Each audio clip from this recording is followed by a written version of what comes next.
والا نہیں رہا، اپنے اپنے مرحومین کو یاد کرتے ہوئے اور بالاخص بانی مجلس کے مرحومین کی بلندی درجات کے لیے سورہ فاتحہ۔ اعوذ باللہ من الشیطان الرجیم، بسم اللہ الرحمن الرحیم، الحمد للہ رب العالمین الرحمن الرحیم مالک یوم الدین، ایاک نعبد و ایاک نستعین، اہدنا الصراط المستقیم، صراط الذین انعمت علیہم غیر المغضوب علیہم ولا الضالین۔ اللہم اغفر للمؤمنین والمؤمنات والمسلمین والمسلمات الاحیاء منہم والاموات، اللہم تابع بیننا وبینہم بالخیرات، انکا مجیب الدعوات، انکا علی کل شیء قدیر۔ خدایا بحق محمد و آل محمد علیہ السلام بانیان کی عیسائی کو اپنی بارگاہ میں قبول فرما۔ جتنے مومنین مومنات بیمار ہیں میرا اللہ، بیمار کربلا کا صدقہ سب کو شفا عطا فرما۔ ایک برادر کے لیے خصوصی التماس کی گئی، میرا اللہ انہیں بھی شفا عطا فرما۔ ایک دوست باہر ہیں، ملک سے باہر ہوتے ہیں، کسی پریشانی میں ہیں، میرا اللہ ان کی پریشانی کو دور فرما۔ اور جتنے مومنین بھی مشکلات میں پریشانیوں میں مبتلا ہیں، کریم اللہ سب کی پریشانیاں دور فرما۔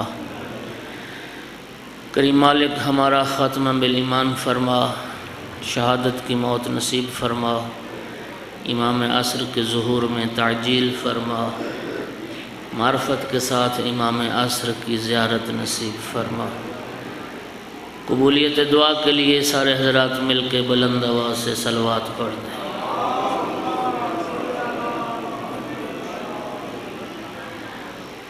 اعوذ باللہ من الشیطان اللعین الرجیم، بسم اللہ الرحمن الرحیم، الحمد للہ رب العالمین والعاقبۃ للمتقین والجنۃ للمؤمنین والنار للمنافقین۔ الحمد للہ الذی جعلنا من المتمسکین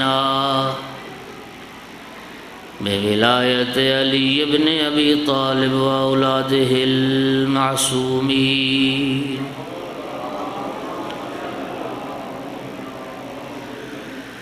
الحمد للہ الذی جعلنا من الباقین علی سید الشہداء و اولادہ و اصحابہ المظلومین۔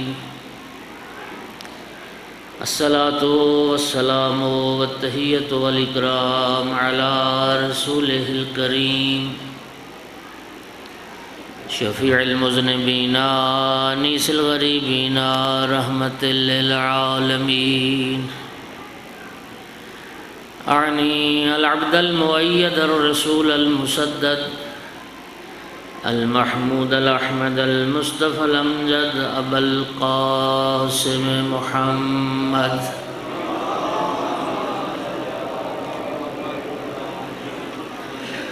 ثم الصلاة والسلام والتحیۃ والاکرام علی آل الطیبین الطاہرین المعصومین المنتجبین المنتخبین المظلومین، واللعنة الدائمة على أعدائهم ملعونين من يوم عداوتهم إلى قيام يوم الدين وبعد يوم الدين۔ أما بعد فقال سبحانه وتعالى في كتابه المجيد، أعوذ بالله من الشيطان الرجيم، بسم الله الرحمن الرحيم، إن الدين عند الله الإسلام۔ صلوات سارے حضرات بلند آواز سے۔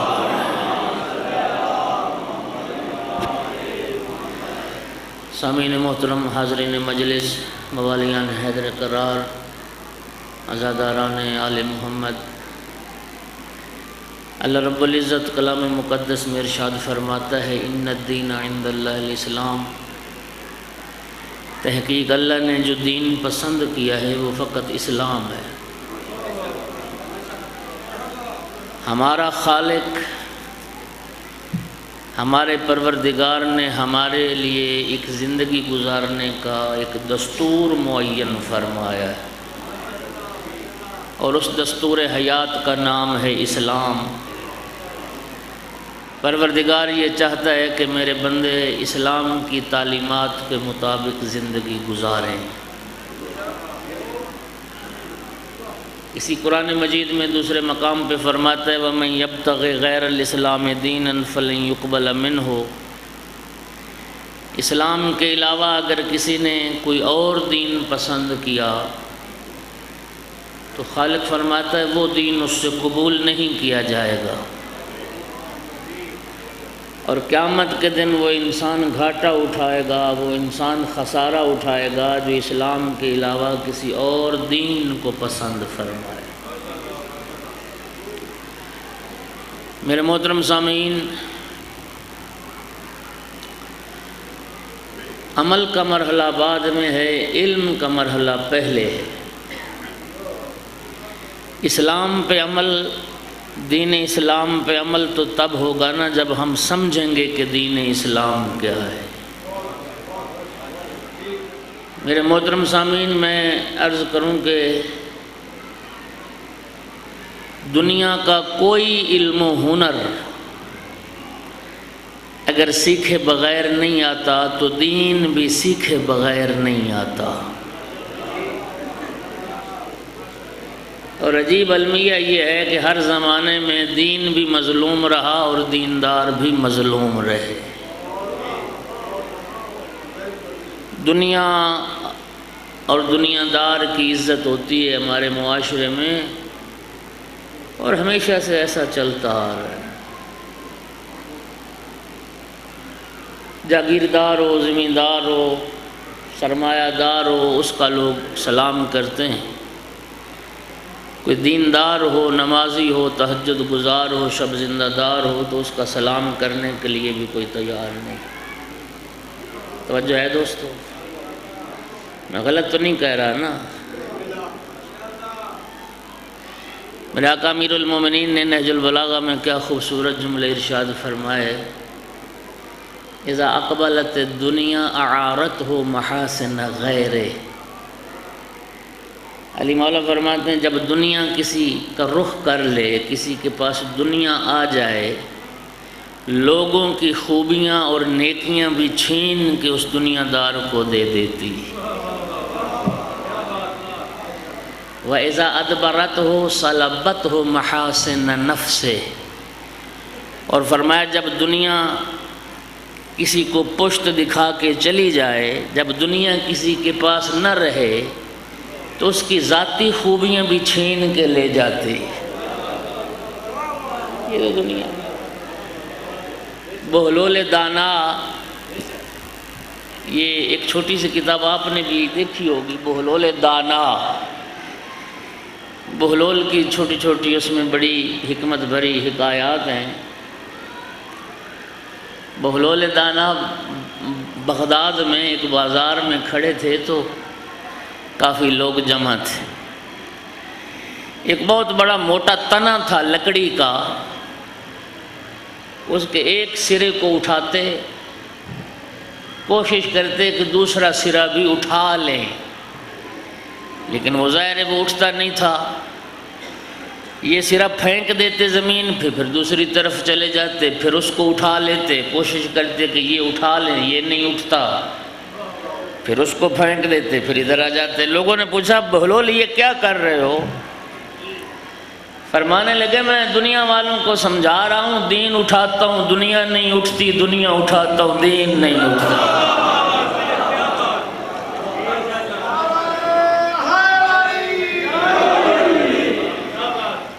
حقیر سمجھا گیا دینداروں کو،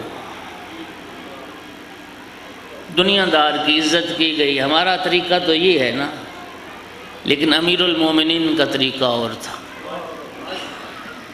میرے آقا کی شہادت کے بعد جناب امیر علیہ السلام کے ایک صحابی تھے زرار، شام جانا ہوا زرار کا۔ حاکم شام نے، معاویہ نے مجبور کیا جناب زرار کو، صف لی علیہ، زرار میرا دل چاہتا ہے آج علی کے فضائل بیان کر، میں سنوں علی کے فضائل۔ زرار نے کہا معاویہ بہتر ہے مجھے معاف رکھو۔ کہا نہیں، آج تو اوصاف بیان کرنا پڑیں گے، فضائل علی سنانا پڑیں۔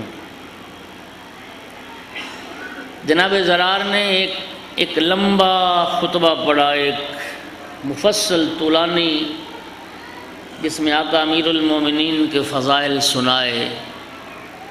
ان فضائل میں ایک جملہ جو حاکم شام کے دربار میں جناب زرار نے امیر المومنین کی عظمت کا پڑھا وہ یہ تھا،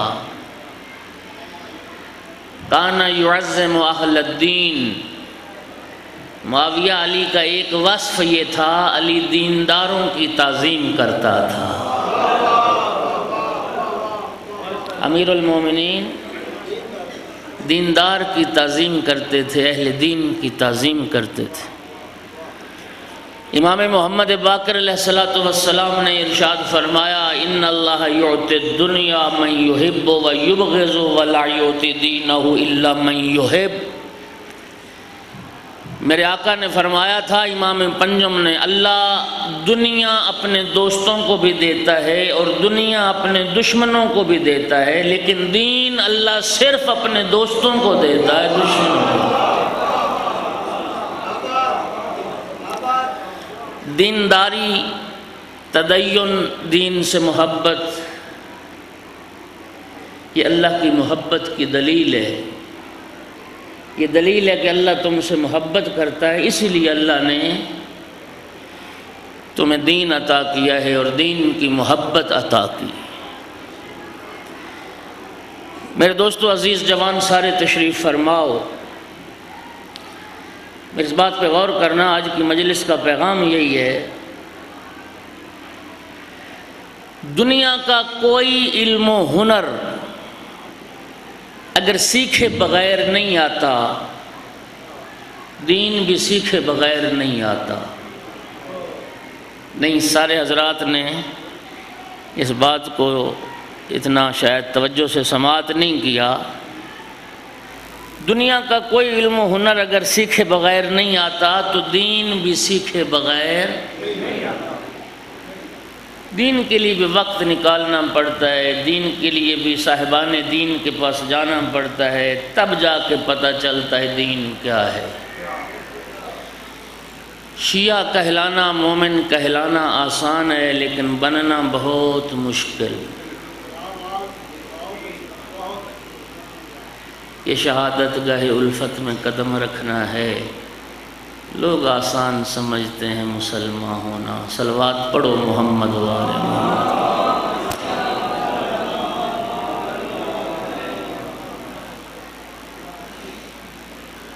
دوستو یاد رکھیے، اللہ رب العزت کلام مقدس میں ارشاد فرماتا ہے، یا ایھا الذین آمنوا قوا انفسکم واہلیکم نارا وقودھا الناس والحجارہ۔ جو مومن تشریف فرماؤ نا، اللہ مومنوں سے خطاب کر رہا ہے، اے ایمان والو، اے مومنو، دو ذمہ داریاں ہیں تمہاری، اپنے آپ کو بھی جہنم کی آگ سے بچاؤ، اپنے اہل و عیال کو، اپنی اولاد کو بھی جہنم کی آگ سے بچاؤ۔ قرآن نے دو ذمہ داریاں ہماری بیان کی۔ مومن کی ذمہ داری صرف یہ نہیں کہ اپنے آپ کو جہنم سے بچانے کی فکر کرے، نہیں، مومن کی ذمہ داری اپنے اہل و عیال، اپنی اولاد کو بھی جہنم سے بچانے کی فکر کرے، کوشش کرے۔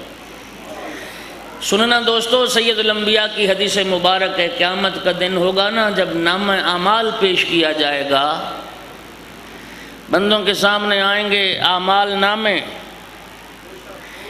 نامہ اعمال پہ نگاہ پڑے گی۔ جب انسان نامہ اعمال کو دیکھے گا، ایسے ایسے گناہ لکھے ہوں گے، انسان چیخ اٹھے گا، پروردگارا میرے نامہ اعمال میں جو یہ گناہ لکھے ہوئے ہیں، میں نے تو زندگی میں یہ گناہ نہیں کیے تھے۔ یہ عالم کی توہین، یہ مومن کی توہین، یہ جھوٹ، یہ فراڈ، یہ دھوکہ، یہ زنا، یہ قاتل میرا اللہ میں نے یہ گناہ نہیں کیے زندگی میں جو میرے نامہ اعمال میں لکھے ہوئے۔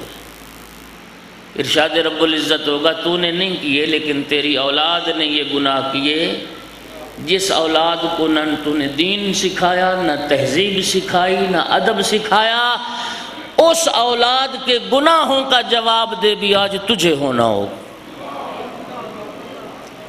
اب سمجھو کتنی حساس منزل ہے، کتنی مشکل منزل۔ اس لیے خالق فرماتا ہے اپنے آپ کو بھی جہنم سے بچاؤ اور اپنے اہل و عیال کو بھی جہنم سے بچاؤ۔ اور میرے محترم سامعین، تمام فقہا نے لکھا، رسالہ عملیہ کو اٹھا کے دیکھ لیں، وہ مسائل شریعت جو مبتلا بے ہیں، جن مسائل کی عموماً انسان کو ضرورت پڑتی رہتی ہے، ان مسائل کا سیکھنا ہر انسان پر واجب۔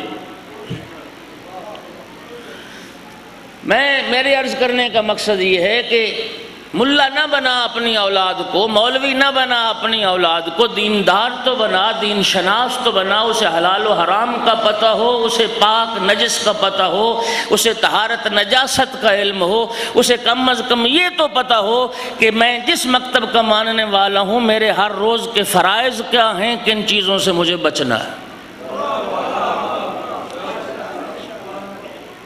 میرے ایک دوست نے مجھے ایک بات بتائی تھی، کسی جگہ پہ مجلس پڑھنے گئے تو کوئی فوجی افیسر تھے، کوئی کیپٹن تھا، تو وضو غلط کر رہا تھا، تو انہوں نے بتایا کہ بابا بھائی تیرا یہ وضو جو ہے نا یہ ٹھیک نہیں۔ کیپٹن صاحب کہنے لگے 30 سال ہو گئے مجھے مجلسیں سنتے ہوئے، ابھی میرا وضو غلط ہے۔ اس نے کہا ایسی مجلسیں 100 سال بھی سنتے رہو گے نا وضو ٹھیک نہیں ہوگا، اس لیے کہ مجلس میں کب بتایا جاتا ہے کہ وضو کیسے کرنا ہے، جب بتایا ہی نہیں جاتا تو وضو ٹھیک کیسے ہوگا۔ صلوات پڑھو محمد و آل محمد۔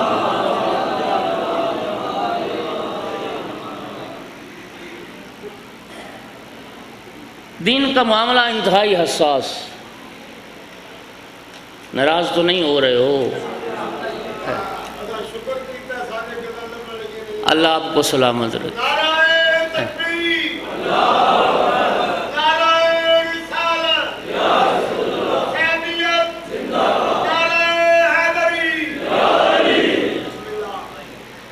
آغا فلسفی ایران کے واعظ شہیر تھے،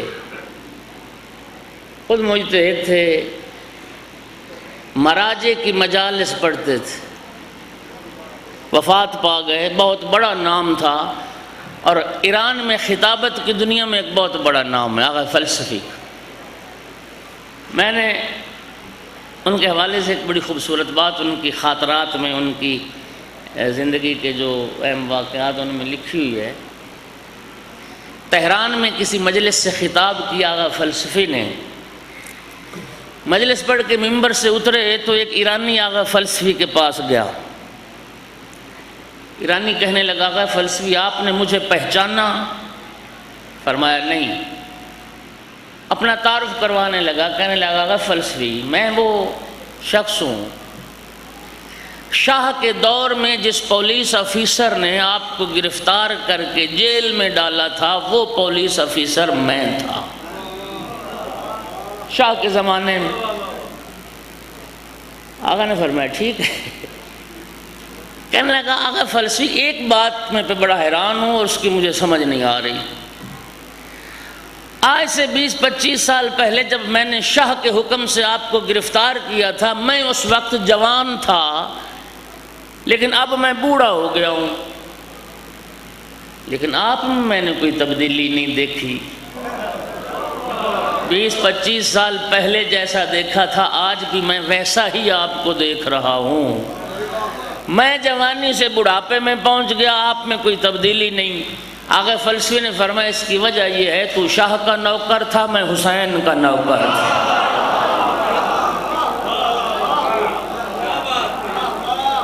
تو شاہ کا نوکر تھا، میں ابو عبداللہ الحسین کا نوکر۔ آغا فلسفی نے اپنے خطاب میں فرمایا تھا اور میں نے سنا وہ جملہ، انہوں نے فرمایا تھا کہ یہ جو تم نے پل صراط کے متعلق سن رکھا ہے کہ پل صراط کیا ہے، قرآن بھی کہتا ہے ان منکم الا واردھا، تم میں سے ہر شخص کو قرآن کا یہ فیصلہ پل صراط سے گزرنا ہوگا، ہر شخص۔ یہ جو تم نے پل صراط کے متعلق سن رکھا ہے کہ بال سے زیادہ باریک ہے اور تلوار سے زیادہ، اور روایات میں بھی یہی تشریح کی گئی ہے، ادق من الشعر واحد من السیف، پل صراط کیا ہے؟ بال سے زیادہ باریک اور تلوار سے زیادہ۔ اگر فلسفی نے فرمایا تھا وہ پل صراط یہی دنیا ہے، وہ پل صراط یہی دنیا، وہ پل صراط ہے۔ اور یہ جو فرمایا کہ بال سے زیادہ باریک ہے، وہ فرماتے تھے یہ باریکی دین کی باریکی ہے، دین ہے جو بال سے زیادہ باریک ہے۔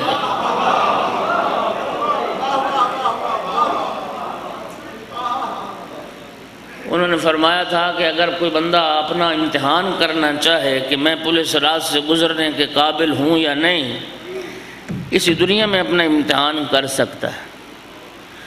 امام موسیٰ کاظم علیہ السلام کل شہادت کا دن گزرا، میرے آقا کا بھی ارشاد ہے حاسبوا قبل ان تحاسبوا، اپنا محاسبہ خود کرو، اپنا حساب کتاب خود لگاؤ، بجائے اس کے کہ کوئی تمہارا محاسبہ کرے۔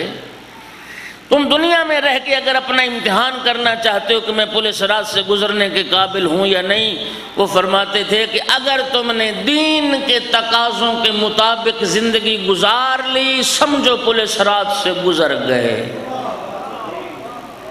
دین کے مطابق، تعلیمات قرآن و اسلام کے مطابق زندگی گزار گئے تو پل صراط سے گزر گئے، اور اگر دین پامال ہو گیا، دین کی حدیں پامال ہو گئیں، خدا رسول ناراض ہوتے ہیں، ہو جائیں، لوگ راضی ہو جائیں، دنیا راضی ہو جائے، رسم و رواج باقی رہ جائیں، تو پھر سمجھو تم پل صراط سے گزر۔ یہ دین ہے جو بال سے زیادہ باریک ہے۔ کیسے؟ اب بات سننا، ایک صلوات بلند آواز سے بول۔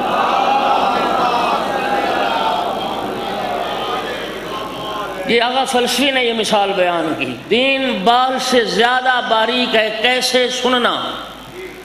امام موسیٰ کاظم علیہ السلام کے ایک صحابی تھے صفوان جمال۔ جمال آپ جانتے ہیں پیشہ تھا، اونٹ رکھے ہوتے تھے، کرائے پہ دیتے تھے، جیسے آج کے زمانے میں کار موٹر سائیکل رینٹ پہ مل جاتے ہیں۔ پرانے زمانوں میں چونکہ اونٹ کی سواری کا زمانہ ہوتا تھا تو لوگوں نے یہ پالے ہوتے تھے اور کرائے پہ دیتے تھے۔ صفوان نے 3 اماموں کا زمانہ پایا ہے۔ امام رضا علیہ السلام کے بھی شاگرد رہے اور صحبت میں رہے، امام موسیٰ کاظم علیہ السلام، امام جعفر صادق علیہ السلام۔ یہ اونٹ رکھے ہوتے تھے۔ ہارون حج کے لیے تیار ہوا، ہارون نے کرائے پر اونٹ لیے صفوان سے، معاملہ طے ہو گیا، کرایہ طے ہو گیا، صفوان نے اونٹ کرائے پر دے دیے۔ امام موسیٰ کاظم علیہ السلام کو اطلاع ہوئی، میرے آقا نے صفوان کو بلایا اور فرمایا صفوان، میں نے سنا ہے کہ تو نے اپنے اونٹ دیے ہیں کرائے پر ہارون کو۔ عرض کرتا ہے جی آقا، ہارون حج کے لیے جا رہا ہے۔ مطلب یہ تھا کہ میں نے کسی گناہ کے لیے نہیں دیے، لہو و لعب کے لیے نہیں دیے، شکار تفریح کے لیے نہیں، وہ حج پہ جانا چاہتا ہے اور میں خود بھی ساتھ نہیں جا رہا، اس لیے میں نے کرائے پر دیے۔ بال سے زیادہ باریک ہے دین، اور یہی ہے پل صراط۔ میرے آقا نے فرمایا صفوان ٹھیک ہے وہ حج کے لیے جا رہا ہے، لیکن تو نے یہ تو تیری تمنا ہے نا، ہارون حج کے لیے جائے، چند مہینوں کے بعد خیریت عافیت کے ساتھ زندہ سلامت واپس آئے، پھر آ کے تجھے تیرے اونٹوں کا کرایہ دے۔ آقا جی یہ تو خواہش ہے، اگر وہ زندہ لوٹے گا نہیں تو کرایہ کون دے گا؟ میرے آقا نے فرمایا صفوان تو نے یہ نہ سوچا کہ ظالم کی زندگی کی تمنا کرنا بھی گناہ ہے؟ اللہ اکبر۔ ظالم کی زندگی کی تمنا کرنا بھی، یہ ہے وہ پل صراط، یہ ہے جو بال سے زیادہ باریک۔ 3 اماموں کی صحبت میں رہنے والا بھی اشتباہ کر گیا، 3 اماموں کی صحبت اور شاگردی میں رہنے والا بھی دھوکہ کھا گیا اور سمجھ نہ سکا کہ کتنی یہ باریک منزل ہے۔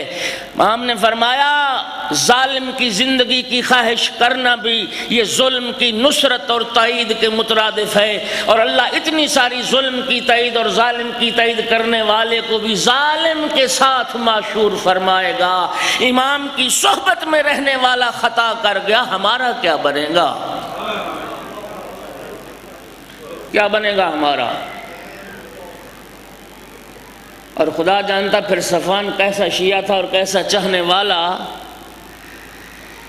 جب پتہ چلا نا کہ میرا اتنا سارا عمل بھی نافرمانی خدا اور معصیت خدا ہے اور ظلم کی تائید ہے، اس نے صفوان نے وہ کاروبار ہی چھوڑ دیا، وہ سارے اونٹ بیچ ڈالے کہ مجھے وہ کاروبار نہیں چاہیے جس سے ظلم کی تائید ہوتی ہو اور جس سے معصیت خدا اور نافرمانی خدا کا خطرہ ہو۔ بتائیے دنیا میں کوئی ملے گا ایسا مومن؟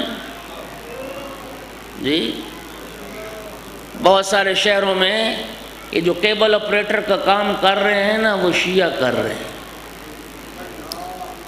سارے شہر کو عیاشی فحاشی بے غیرتی بے حیائی دکھاتے ہیں، کیبل آپریٹر بنے پھرتے ہیں۔ کہہ دو نا یہ کاروبار حرام ہے، کہے گا جی میرا کاروبار ہے، میں بچوں کو کھلاؤں کہاں سے؟ یہ دین ہے جو بال سے زیادہ باریک ہے۔ ایک صلوات تو پڑھ دو محمد و آل محمد۔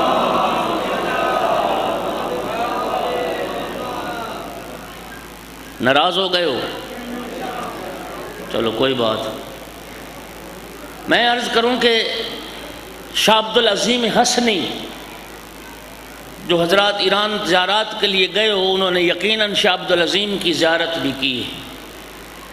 شاہ عبدالعظیم جن کی عزت و عظمت اور جلالت قدر و منزلت کے لیے اتنی ساری بات کافی ہے، تہران میں جن کی قبر مبارک ہے، رے شہر میں جن کا مزار ہے، امام علی نقی علیہ السلام نے فرمایا تھا منظار عبدالعظیم برے کا منظار الحسین بکربلا۔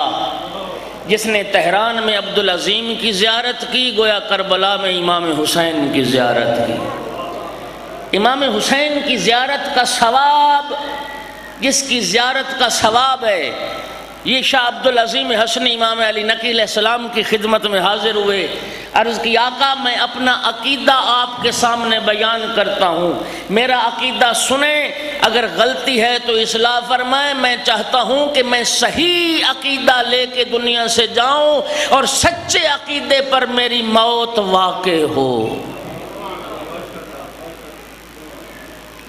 ذرا اس بات کا وزن کرنا، خاندان آل پیغمبر کی باعزت و عظمت شخصیت، ائمہ کا زمانہ پایا، ائمہ کی صحبت میں رہا، جس کی زیارت کا ثواب سید و شہداء کی زیارت کا ثواب، انہیں ضرورت محسوس ہوئی کہ میں اپنے عقیدے کی اصلاح کرواؤں۔ ہمارا کیا بنے گا؟ ہم نے بھی کبھی چاہا کسی اہل علم کے پاس جائیں اور اپنے عقیدے کی اصلاح کروائیں؟ معاف کرنا، اب کیفیت یہ ہے ناراض ہوتے ہو جاؤ، جتنا بڑا کوئی بد عقیدہ ہے نا وہ کہتے بڑا عقیدے والا ہے۔ اصلاح کروانے کی کیا ہے؟ اب جنہوں نے اصلاح کرنی ہے لوگ کہتے ہیں ان کا عقیدہ غلط ہے، لوگ کہتے ہیں عالم کا عقیدہ غلط ہے، میرا ٹھیک ہے۔ من گھڑت عقیدے، خواہش نفس کا نام دین رکھا ہوا ہے، خواہش نفس کا نام اسلام رکھا ہوا ہے، مرضی کے عقیدے بنائے ہوئے ہیں۔ اور یاد رکھ میرا بھائی، ہر عقیدہ قابل احترام نہیں ہوتا، ہر عقیدہ قابل قدر نہیں ہوتا۔ عقیدہ وہی قابل احترام ہے جس کی بنیاد قرآن ہو اور محمد و آل محمد کا فرمان ہو۔ عقیدہ علم اور عقل کی بنیاد پر ہو۔ مجھے بتائیے کیا ہندوؤں کو اپنے بتوں سے مورتیوں سے عقیدت نہیں؟ ناصبیوں کو اپنے خلفاء سے عقیدت نہیں؟ سب کو عقیدت ہے، ہر عقیدت قابل احترام نہیں۔ تیرا عقیدہ بھی اسی صورت میں قابل احترام ہے جب قرآن کے مطابق ہو اور محمد والے محمد کے فرمان کے مطابق۔ اگر تیرا عقیدہ قرآن کے خلاف اور محمد وآل محمد کے فرمان کے خلاف، دیوار پہ مار اس عقیدے کو۔ تو ابو ذر سے زیادہ عقیدت مند ہے، تو سلمان سے زیادہ عقیدت مند ہے۔ تو اپنا عقیدہ بنائے پھرتا ہے، مذہب کا جنازہ نکل گیا ہے، تشیع پامال ہو کے رہ گئی، دشمن ہمیں کافر کہتے۔ تو کہتا ہے میرا عقیدہ ہے۔ کسی پڑھے لکھے کو یہ تو انٹرنیٹ کا زمانہ ہے، یہ تو نیٹ کا زمانہ ہے۔ مولا علی کعبے میں نازل ہوئے یا ولادت ہوئی تھی؟ قرآن نازل ہوا، ٹھیک ہے، جو شے نازل ہوتی ہے، نازل ہونے والی شے کے لیے نہ ماں چاہیے نہ باپ چاہیے۔ علی کی ماں بھی تھی، علی کا باپ بھی تھا۔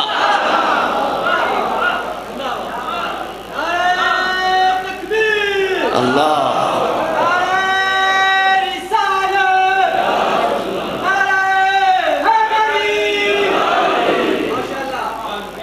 قرآن تائید کرتا ہے اس نظریے کی، حدیث تائید کرتی ہے اس نظریے کی۔ تیری عقیدت ہے، تیری عقیدت جہلوں والی عقیدت ہو تو آگ لگاؤں تیری عقیدت کو۔ دلیل کیا ہے جی؟ وہ ہم بھی پیدا ہوتے ہیں، وہ بھی پیدا، تو نجس پیدا ہوتا ہے، وہ طیب و طاہر پیدا ہوتے ہیں۔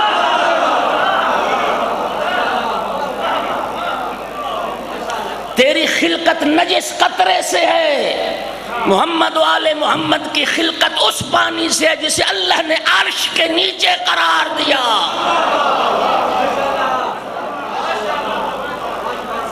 عقیدت ہے جی ہم بھی پیدا ہوتے وہ بھی پیدا۔ اس بات سے بچنے کے لیے کتنی بےہودگی، کتنی جہالت، کتنی کم علمی، کتنی لا علمی۔ نازل ہوتے ہیں، نازل ہوتے ہیں، نازل ہونے والی شے کے لیے ماں باپ نہیں چاہیے۔ اتنی بڑی تہمت نہ لگا آل محمد پر۔ انہوں نے شادیاں بھی کی، ان کی ماں بھی تھے، ان کے باپ بھی تھے، آباء و اجداد کا سلسلہ تھا۔ عقیدت لیے پھرتا ہے صرف اس بات سے کہ ہم بھی پیدا ہوتے ہیں، وہ بھی پیدا ہوتے ہیں، ہم نجس پیدا ہوتے ہیں، ہم جاہل پیدا ہوتے ہیں، وہ طیب پیدا ہوتے ہیں، طاہر پیدا ہوتے ہیں، عالم پیدا ہوتے ہیں۔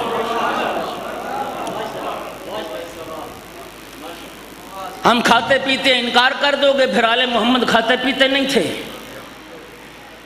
ہاں،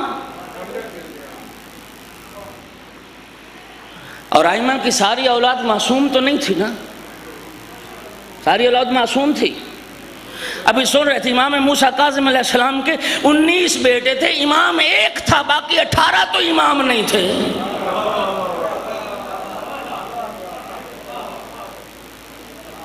خدا کے لیے کیا ہو گیا؟ اخلاق شیرازی پڑھ رہا ہے، واہ واہ، کوئی جاہل اٹھتا ہے، واہ واہ۔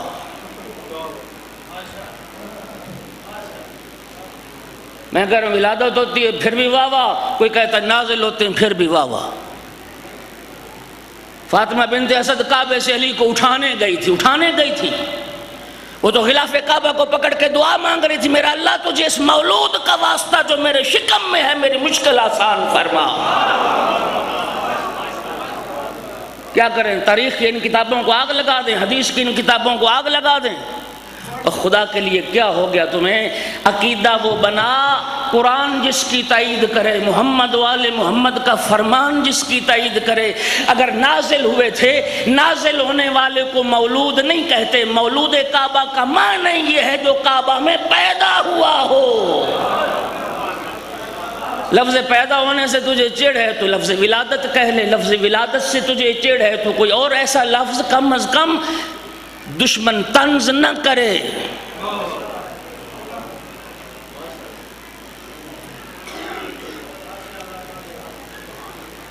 استغفر اللہ ربی باقی۔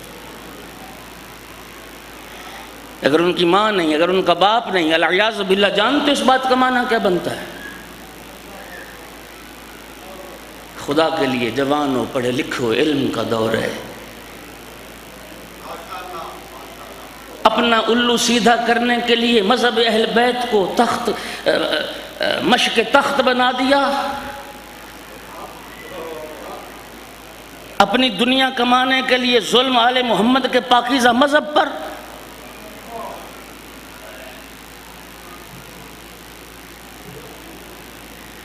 تیرے بیٹے کے متعلق کوئی کہہ دے یہ پیدا نہیں ہوا، نازل ہوا ہے، تو کیا مطلب ہوگا؟ خدا کے لیے، خدا کے لیے ایک صلوات پڑھو محمد و آل محمد کے ساتھ۔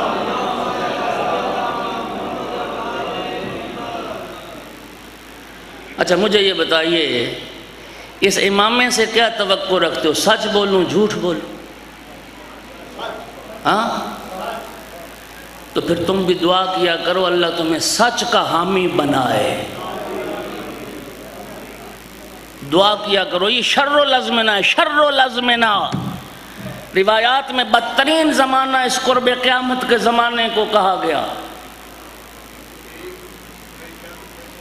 خدا کی قسم کھا کے کہتا ہوں، اتنی جسارت، اتنا حملہ تو آل محمد کے مذہب پہ وہ ناسبی دشمن بھی نہیں کر سکے جو اپنوں نے شروع کر دیا۔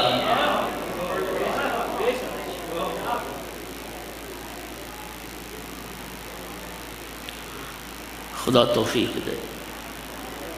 میں تو یہی دعا کر سکتا ہوں۔ میں اچھی طرح تمہارے جذبات سے کھیلنا جانتا ہوں، میں جانتا ہوں بہت اچھی طرح۔ 20 سال ہو گئے مجھے بھی مجالس پڑھتے ہوئے، میں ٹرینڈ کو بھی سمجھتا ہوں، میں نبض بھی جانتا ہوں، میں نفسیات بھی سمجھتا ہوں، لیکن پتہ ہے موت کب آ جائے۔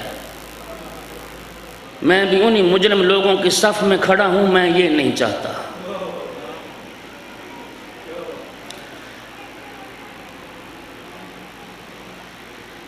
دین سیکھو، دین شناس بنو، اولاد کو دین سکھاؤ، حلال حرام سیکھو، عقیدہ وہ رکھو قرآن جس کی تائید کرے، عقیدہ وہ رکھو محمد و آل محمد کا فرمان جس کی تائید کرے، وہ عقیدہ قابل قدر ہے، ورنہ تیرے من گھڑت عقیدے کی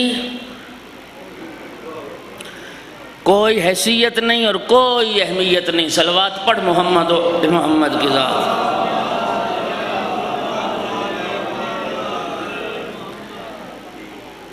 صفوان سے کیا فرمایا امام موسیٰ کاظم علیہ السلام نے کہ ظلم کی تائید ہے، اونٹ بیچ دیے۔ لیکن جب علی بن یقطین آیا، آقا ہارون نے مجھے وزارت عظمیٰ کی پیشکش کی ہے، وزیر اعظم بنانا چاہتا ہے، میرے لیے کیا حکم ہے؟ میں وزیر اعظم بن جاؤں، اس منصب کو سنبھال لوں؟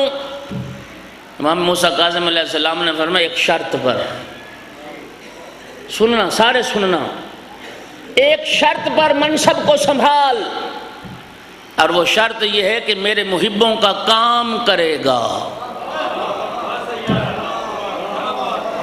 میرے شیعوں کا کوئی کام رکنے نہ پائے، میرے محبوں کے کام رکنے نہ پائیں۔ یہ ضمانت تو دے کہ میرے شیعوں کا کام کرے گا۔ میں موسیٰ کاظم 3 ضمانتیں دیتا ہوں۔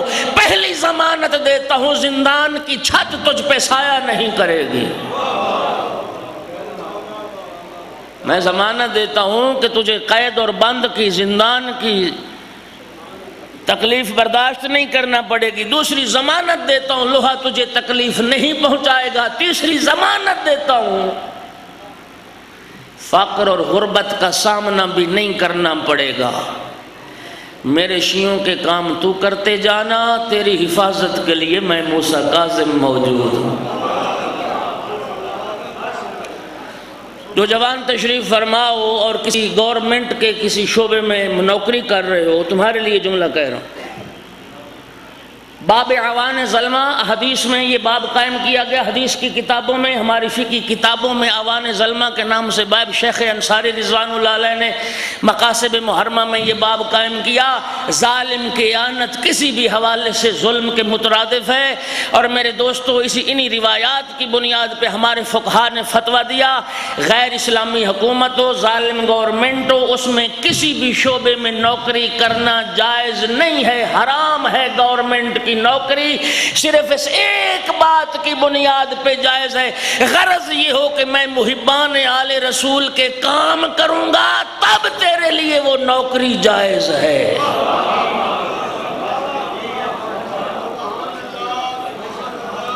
وہ کفارہ ہے۔ اللہ اکبر۔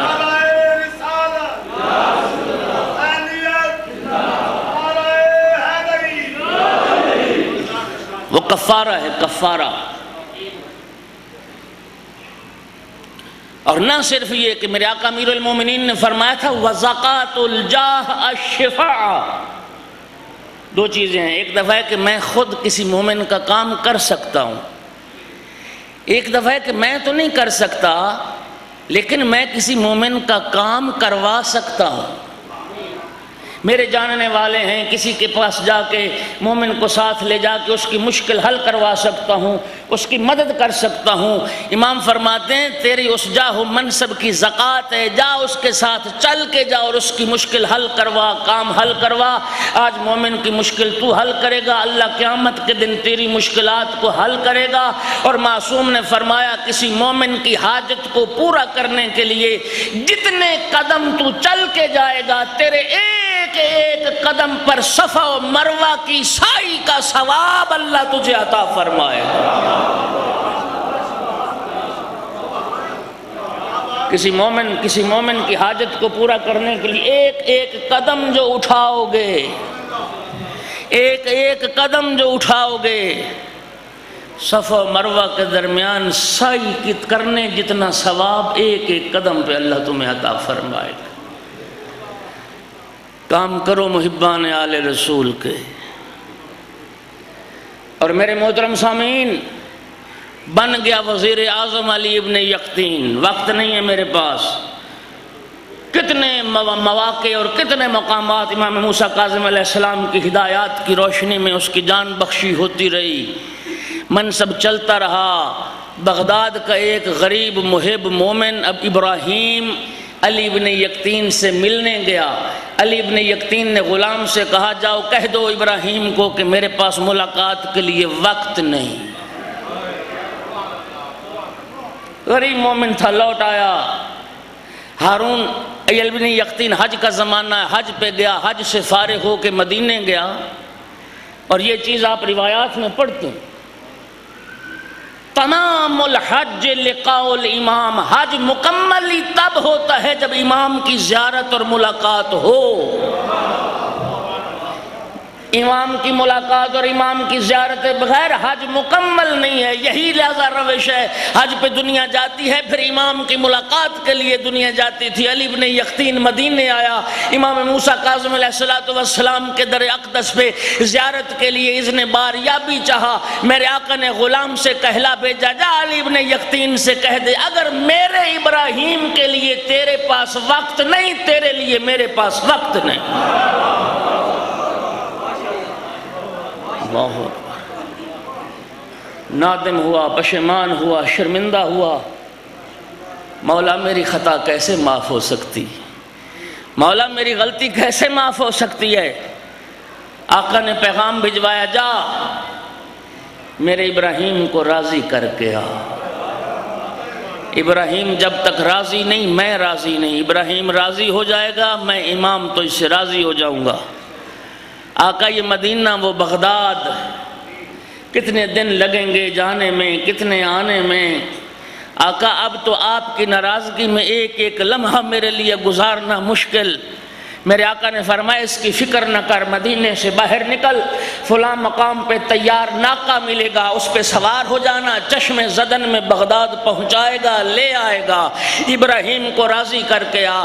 ناقہ پہ سوار ہوا، ابراہیم کے دروازے پہ پہنچا علی ابن یقطین، وقت کا وزیر اعظم ایک غریب مومن کے دروازے پہ دق الباب کیا، ابراہیم باہر نکلا۔ وقت کے وزیر اعظم کو دروازے پہ دیکھا، وہ خوشی سے پھولا نہیں سما رہا تھا، یہ معافی مانگ رہا تھا۔ ابراہیم میں معافی مانگنے آیا،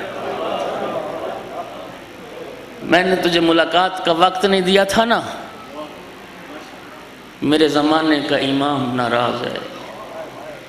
ابراہیم تو راضی نہیں ہوگا، میرے زمانے کا امام مجھ سے راضی نہیں ہوگا۔ ابراہیم کہتا ہے میں نہیں ناراض آپ سے، میں راضی ہوں، آپ چل کے آ گئے میں راضی ہوں۔ کہا نہیں، علی ابن یقطین کہتا ہے نہیں ایسا نہیں، مجھے تیری رضا کی مہر چاہیے جو میں زمانے کے امام کو دکھاؤں۔ میرے لیے کیا حکم ہے سنو گے؟ علی بن یقطین کہتا ہے میں زمین پہ لیٹتا ہوں، میں زمین پہ لیٹتا ہوں، تو اپنا پاؤں خاک آلود کر کے میرے رخسار پہ رکھ، میں تیری رضا کی سند زمانے کے امام کو دکھاؤں گا، میں ابراہیم کو راضی کر کے۔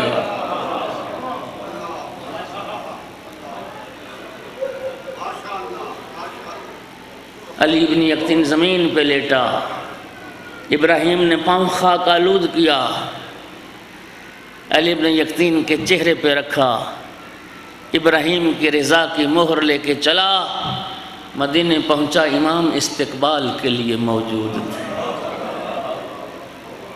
استقبال کے لیے موجود تھے۔ اللہ اکبر۔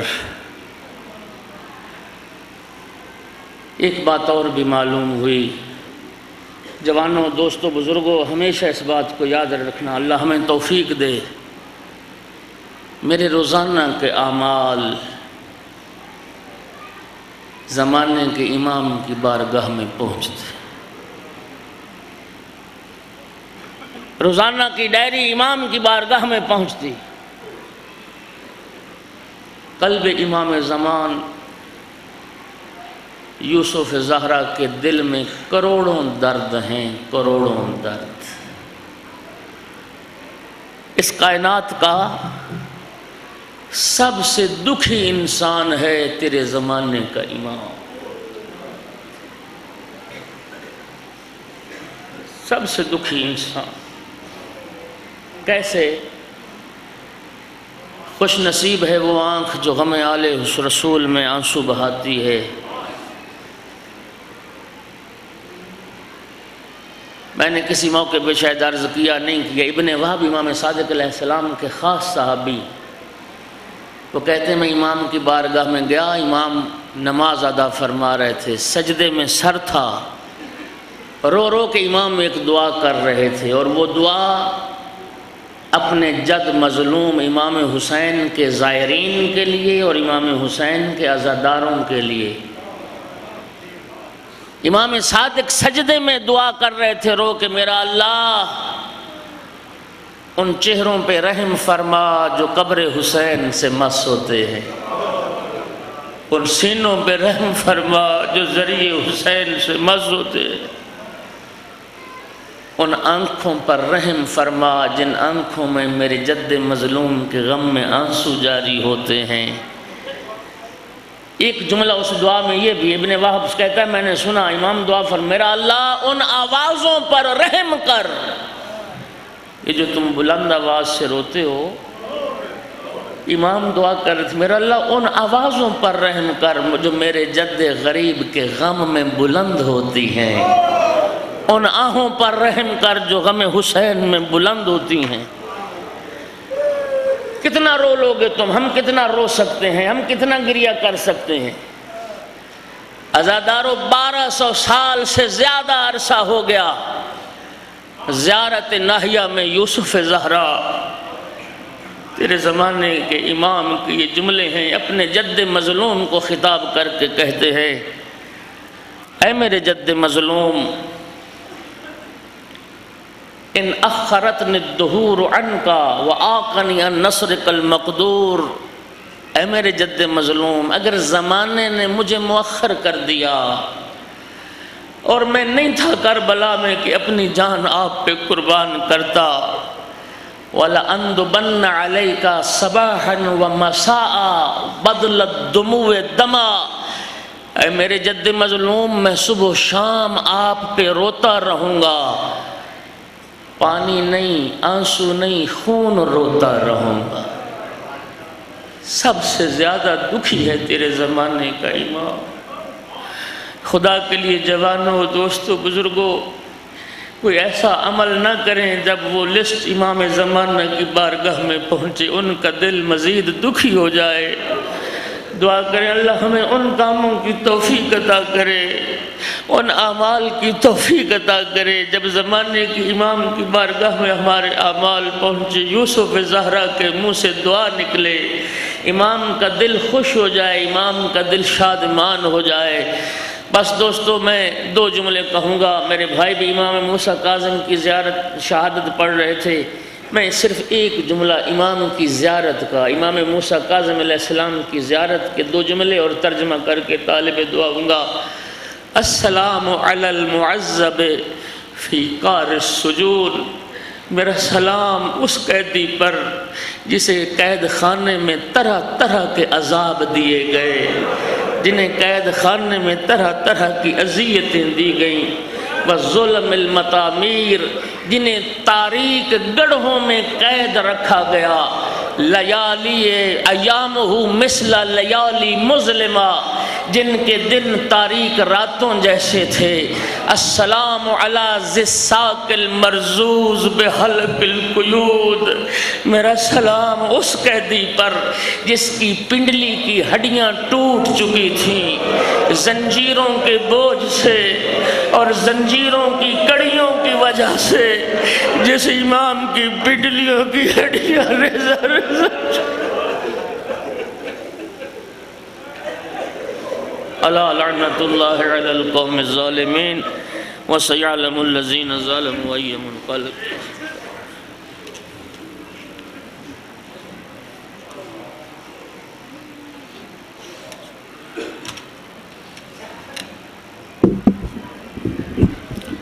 صلوات